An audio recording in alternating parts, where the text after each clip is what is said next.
Good afternoon, guys. So I was able to follow instructions to a YouTube video. I'm going to put the link down below in the description. You can go there and click on it so you can go and watch the in-depth video on how to build this thing.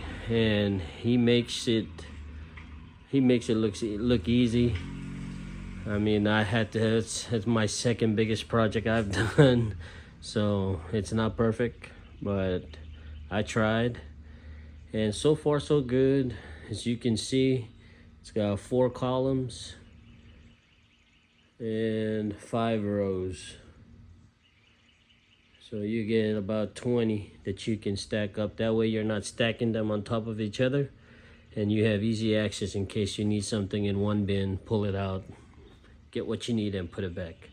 So again, I'm going to put the link down below. If y'all have any questions, put it down there. I'm going to